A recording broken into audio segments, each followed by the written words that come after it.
दोस्तों नमस्कार। पहले जहां केंद्रीय कर्मचारी और पेंशन भोगियों को 70% पेंशन मिलती थी, उसको सिक्स्थ पे कमीशन में कहीं ना कहीं 50% पे लाके खड़ा कर दिया और वहीं अधिकारियों की पेंशन पहले से ज्यादा होती चली गई।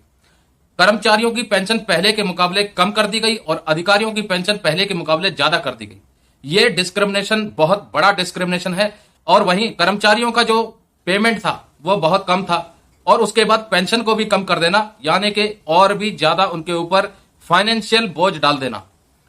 अब पिछले 10-15 सालों में आप देखेंगे महंगाई का स्तर लगातार बढ़ता जा रहा है। जो देश की पर कैपिटा इनकम है वो लगातार बढ़ती जा रही है, लेकिन उसके मुकाबले में कर्मचारियों की पेमेंट और पेंशन उस हिसाब से नहीं बढ़ रही है और देखा जाए तो 50% भी नहीं बढ़ी है। और इसका आंकड़ा मैं नहीं दे रहा हूं, इसका आंकड़ा कहीं से इकट्ठा करके रेलवे की ex serviceman welfare senior citizen society ने फाइनेंस मिनिस्ट्री को एक चिट्ठी में लिखित तौर पर भेजी है। तो कहीं ना कहीं कर्मचारियों के साथ ये फाइनेंशियल इनजस्टिस जरूर हुआ है और जिसका खंडन तमाम सरकारी कर्मचारियों के पेंशन भोगियों के संगठन कर रहे हैं। तो दोस्तों, क्या 8वें वेतन आयोग में पेंशन की बहाली वापस से 70% या 75% केंद्रीय कर्मचारियों की और पेंशन भोगियों की हो जाएगी? इसके ऊपर लगातार मांग भी चल रही है और voice of ex serviceman society ने 6 अगस्त को एक बहुत बड़ा आह्वान किया है देश के तमाम भूतपूर्व सैनिकों से कि रामलीला मैदान में वो धरना प्रदर्शन देंगे और वहां पर अपनी मांगों को रखेंगे।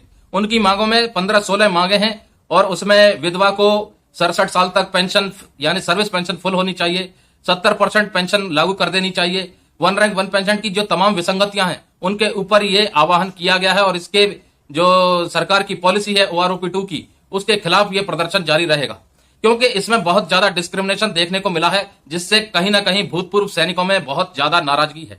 दोस्तों, पेंशन एक ऐसा मुद्दा है जो कि कर्मचारी को रिटायरमेंट के बाद उसकी लाइफ की गारंटी देता है कि आगे उसका बुढ़ापा ठीक ठाक चलेगा, लेकिन इसमें कहीं ना कहीं देश के टैक्स पेयरों का पैसा कुछ ही वर्ग के हाथ में चला जा रहा है।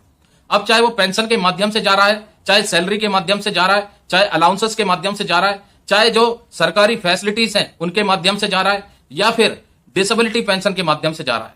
डिसेबिलिटी पेंशन में बहुत बड़ा खुलासा भी किया था CAG की रिपोर्ट में कि जो अधिकारी लास्ट टाइम पे रिटायर होने वाले होते हैं उस दौरान वो बीमार पड़ जाते हैं, कैटेगरी हो जाते हैं और उनको डिसेबिलिटी पेंशन लागू कर दी जाती है।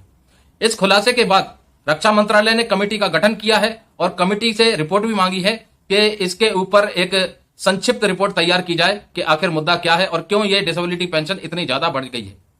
एक बहुत बड़ा अमाउंट रक्षा बजट के लिए दिया जाता है, उसमें से बहुत बड़ा अमाउंट डिसेबिलिटी पेंशन में चला जाता है और जो परसेंटेज ऑफ डिसेबिलिटी पेंशन कर्मचारियों के मुकाबले अधिकारियों की बहुत ज्यादा है।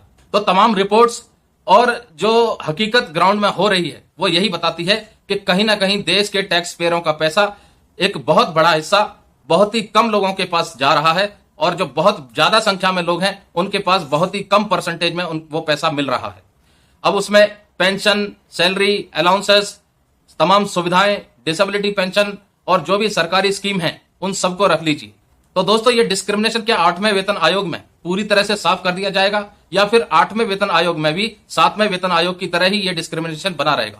ये एक असमंजस है और चर्चा का विषय भी है। तो अंत में दोस्तों, कर्मचारियों का पेंशन पे कमीशन के माध्यम से कम कर देना और अधिकारियों का बढ़ा देना कहां तक उचित है, कमेंट करके जरूर बताइए। और क्या इस विसंगति को 8वें वेतन आयोग में सरकार दूर करेगी या नहीं? जय हिंद, जय भारत।